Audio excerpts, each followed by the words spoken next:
गाड़ी चलाते समय लॉटरी कमाना कौन नहीं चाहेगा।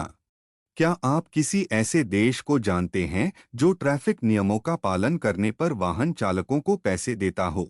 यदि हाँ, तो कृपया नीचे कमेंट बॉक्स में लिखें और देखिए ये दिलचस्प वीडियो। नमस्कार दोस्तों, और मेरे चैनल में आपका स्वागत है। आज मैं स्वीडन की स्पीड कैमरा लॉटरी के बारे में बात करने जा रहा हूं। एक सामाजिक प्रयोग जिसे गति सीमा या स्पीड लिमिट का पालन करने वाले ड्राइवरों को पुरस्कृत करके यातायात उल्लंघन या ट्रैफिक वायलेशंस को कम करने के लिए डिजाइन किया गया था। स्वीडन की स्पीड कैमरा लॉटरी एक सामाजिक प्रयोग था जो स्टॉकहोम में 2010 और 2011 में आयोजित किया गया था। स्वीडन की स्पीड कैमरा लॉटरी प्रणाली कैसे काम करती थी? स्टॉकहोम शहर भर में स्पीड कैमरे लगाए गए थे। तेज गति से वाहन चलाते पकड़े गए चालकों पर हमेशा की तरह जुर्माना लगाया गया। जो ड्राइवर गति सीमा पर या उससे कम गति से गाड़ी चलाते पकड़े गए थे, उन्हें लॉटरी में दर्ज किया गया था। लॉटरी साप्ताहिक आयोजित की गई थी और पुरस्कार उस धन का एक हिस्सा था जो तेज गति से गाड़ी चलाने पर जुर्माने से एकत्र किया गया था। लॉटरी में प्रवेश करने के लिए ड्राइवरों को एक वैलिड स्वीडिश ड्राइवर लाइसेंस होना चाहिए और उनकी कार स्वीडन में रजिस्टर होनी चाहिए। ड्राइवर वेबसाइट पर जाकर या पेपर फॉर्म भरकर मैन्युअल रूप से लॉटरी में प्रवेश कर सकते थे। लॉटरी हर हफ्ते निकाली जाती थी और विजेताओं को ईमेल या फोन द्वारा सूचित किया जाता था।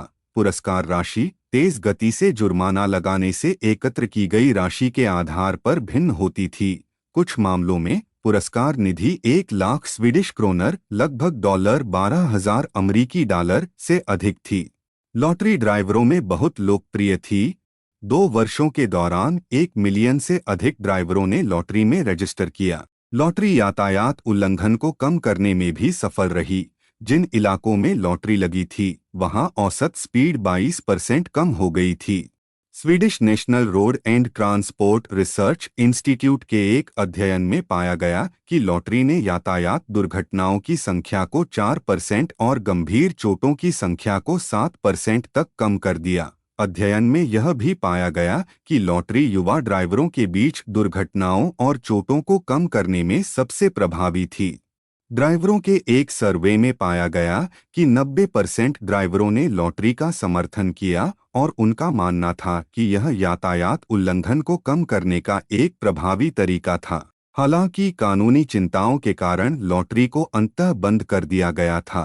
कुछ आलोचकों ने तर्क दिया कि लॉटरी उन ड्राइवरों के लिए अनुचित थी जो तेज गति से पकड़े गए थे और यह अनिवार्य रूप से दोहरे टैक्सेशन का एक रूप था। दूसरों ने तर्क दिया कि लॉटरी यातायात उल्लंघन को कम करने का एक प्रभावी तरीका नहीं था और यह केवल सरकार के लिए धन जुटाने का एक तरीका था।